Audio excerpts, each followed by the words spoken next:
Russia ലോകത്തെ വീണ്ടും മനുഷ്യനിർമ്മിത ആണവ ദുരന്തത്തിലേക്ക് നയിക്കുകയാണെന്ന ഗുരുതര ആരോപണവുമായി എത്തിയിരിക്കുകയാണ് യുക്രൈൻ പ്രസിഡന്റ് വ്ളാഡിമിർ സെലൻസ്കി.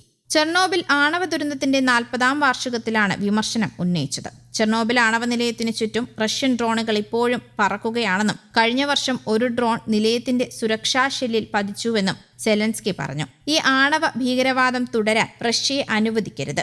ആക്രമണങ്ങൾ അവസാനിപ്പിക്കാൻ റഷ്യയ്ക്ക് മേൽ സമ്മർദ്ദം ചെലുത്തണമെന്നും സെലൻസ്കി ആവശ്യപ്പെട്ടു. 1986 ഏപ്രിൽ 26 യുക്രൈനിലെ ചെർണോബിൽ ചരിത്രത്തിലെ ഏറ്റവും വലിയ ആണവ അപകടമുണ്ടായത്. ആണവ നിലയത്തിന്റെ 4ാം നമ്പർ റിയാക്ടർ പൊട്ടിത്തെറിക്കുകയായിരുന്നു. അന്ന് സോവിയറ്റ് യൂണിയന്റെ ഭാഗമായിരുന്നു യുക്രൈൻ. ഇപ്പോൾ റഷ്യ യുക്രൈൻ യുദ്ധത്തിന്റെ പശ്ചാത്തലത്തിൽ ആണവ നിലയത്തിന് നേരെ തുടർച്ചയായി ഉണ്ടാകുന്ന ഡ്രോൺ ആക്രമണങ്ങളാണ് ആശങ്ക വർദ്ധിപ്പിക്കുന്നത്. കഴിഞ്ഞ ഫെബ്രുവരി 14 റഷ്യൻ ഡ്രോൺ ചെർണോബിൽ ആണവ നിലയത്തിന്റെ സുരക്ഷാ കവചമായ ന്യൂ സേഫ് കൺഫൈൻമെന്റിൽ തട്ടി വിള്ളലുണ്ടാക്കിയിരുന്നു. ആണവ വികിരണം പുറത്തു കടക്കാതിരിക്കാൻ 200 കോടി യൂറോ ചിലവിൽ നിർമ്മിച്ച ഈ കൂറ്റൻ ഉരുക്ക് കവചത്തിന് ഡ്രോൺ ആക്രമണം കാര്യമായ നാശനഷ്ടങ്ങൾ വരുത്തിയതായാണ് റിപ്പോർട്ടുകൾ പറയുന്നത്. അതേസമയം റഷ്യയിലെ 4ാമത്തെ വലിയ നഗരമായ യെക്കാറ്റെൻബർഗിൽ യുക്രൈന്റെ ഡ്രോൺ ആക്രമണവും നടന്നു. റഷ്യ യുക്രൈൻ യുദ്ധം ആരംഭിച്ചതിനു ശേഷം ആദ്യമായാണ് ഇവിടെ ഡ്രോൺ ആക്രമണം ഉണ്ടാകുന്നത്. ആക്രമണത്തിൽ നഗരത്തിലെ ബഹുനില പാർപ്പിട സമുച്ചയത്തിനു നേരെയാണ് ഡ്രോൺ പതിച്ചതെന്ന് ഗവർണർ ഡെനിസ് പാസ്റ്റർ അറിയിച്ചു. യുക്രൈൻ തലസ്ഥാനമായ കീവിൽ നിന്നും ഏകദേശം 1900 കിലോമീറ്റർ അകലെ സ്ഥിതി ചെയ്യുന്ന നഗരമാണിത്.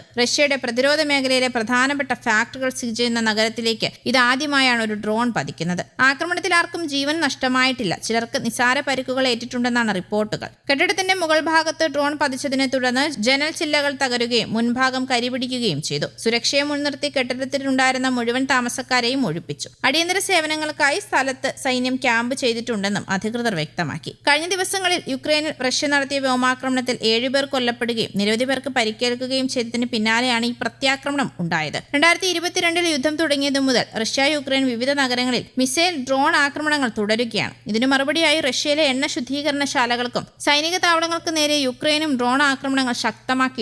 ഇരുഭാഗത്തും കനത്ത നാശനഷ്ടമുണ്ടാക്കിയ യുദ്ധം ഇനിയും സമാധാനത്തിലേക്ക് എത്തിയിട്ടില്ല എന്നതാണ് വാസ്തവം. കൊല്ലപ്പെട്ടവരും പരിക്കേറ്റവരുമായ ലക്ഷക്കണക്കിന് സാധാരണക്കാരാണ് ഈ യുദ്ധത്തിന്റെയും ഇരകൾ. ജനസംഖ്യയിൽ പകുതി മാത്രമേ യുക്രൈനിൽ ഇപ്പോൾ അവശേഷിക്കുന്നുള്ളൂ. നാറ്റോയിൽ അംഗമാകാനുള്ള യുക്രൈന്റെ ആഗ്രഹവും അത് റഷ്യയുടെ സുരക്ഷയ്ക്ക് ഭീഷണിയാണെന്നുള്ള പുടിന്റെ ആശങ്കയുമാണ് ഈ യുദ്ധം തുടരാനുള്ള പ്രധാന കാരണം. പ്രഹരശേഷിയുള്ള ആയുധങ്ങളും വൻ സൈനിക ശേഷിയുള്ള പുടിനും യുക്രൈനെ നിസ്സാരമായി കണ്ടു. റഷ്യൻ ബോംബുകൾക്ക് മുന്നിൽ പതറാതെ ഒറ്റ രാത്രി കൊണ്ട് ആയുധം കയ്യിലെടുത്ത് സൈനികരായ യുക്രൈനിലെ സാധാരണക്കാർ ദേശീയത എന്ന ഒറ്റ വികാരത്തിൽ യുക്രൈനിൽ റഷ്യയുടെ പ്രഹരശേഷിക്ക് മുന്നിൽ പ്രതിരോധ മതിൽ കെട്ടി. എതിരാളികളെ കയ്യിൽ കിട്ടിയാൽ പുറം ലോകം കാട്ടാത്ത പുടിന്റെ ചരിത്രമറിഞ്ഞിട്ടും സ്വന്തം രാജ്യം വിടാതെ വ്ളാഡിമിർ സെലൻസ്കി എന്ന പ്രസിഡന്റ് തലസ്ഥാനമായ കീവിൽ തന്നെ തുടർന്നതും വൻ വാർത്തയായിരുന്നു. ആയുധങ്ങളും ഫണ്ടും നൽകി യൂറോപ്യൻ ശക്തികൾ യുക്രൈന് പിന്നിൽ അണിനിരുന്നു. ഒരാഴ്ച കൊണ്ട് സമ്പൂർണ്ണ ആധിപത്യമെന്ന് പുടിൻ കരുതിയ യുദ്ധം 4 വർഷം നീണ്ടു. യുക്രൈന് വൻ സാമ്പത്തിക പിന്തുണ നൽകിയ US-ൽ ബൈഡൻ മാറി ട്രംപ് വന്നു. സെലൻസ്കി കൈകൊടുത്ത US ട്രംപിന്റെ വരവോടെ പുടിനുമായി അടുത്തു. വൈറ്റ് ഹൌസിലെത്തിയ സെലൻസ്കിക്ക് അവിശ്വസനീയമായ അപമാനം നേരിടേണ്ടി വന്നു. യുദ്ധം അവസാനിപ്പിക്കാനുള്ള ചർച്ചകൾ വെടിനിർത്തലിലേക്ക് പോലും എത്തിയിട്ടില്ല എന്നതാണ് വാസ്തവം. ഇവിടെ ആത്മാർത്ഥമായ മധ്യസ്ഥതയ്ക്ക് ആളില്ല. യുദ്ധത്തിന്റെ സ്റ്റാറ്റസ് ഇങ്ങനെയാണ്. ക്രിമിയ, ലുഹാൻസ്ക്, ഡൊണസ്ക്, സാപ്പറോഷ്യ, ഖെയ്സൺ എന്നീ പ്രധാന മേഖലയടക്കം യുക്രൈന്റെ 20% റഷ്യയുടെ കയ്യിലാണ്. തലസ്ഥാനമായ കീവ് തൊടാൻ റഷ്യയ്ക്ക് ആയിട്ടില്ല. വടക്കൻ യുക്രൈനിലും ശക്തമായ പ്രതിരോധമാണ്. ചർച്ചകൾ വഴിമുട്ടുന്നതും പിടിച്ചെടുത്ത പ്രദേശങ്ങൾ വിട്ടുകൊടുക്കാൻ റഷ്യ തയ്യാറാകാത്തതുകൊണ്ടാണ്. യുക്രൈൻ പക്ഷത്ത് 55,000 സൈനികർ മരിക്കുകയും 3,20,000 പേർക്ക് പരിക്കേൽക്കുകയും ചെയ്തു. റഷ്യൻ പക്ഷത്തെ ആൾനാശം 1,50,000 എന്നാണ് സ്ഥിരീകരിക്കാത്ത റിപ്പോർട്ടുകൾ പുറത്തുവരുന്നത്. News desk Kerala Kaumudi.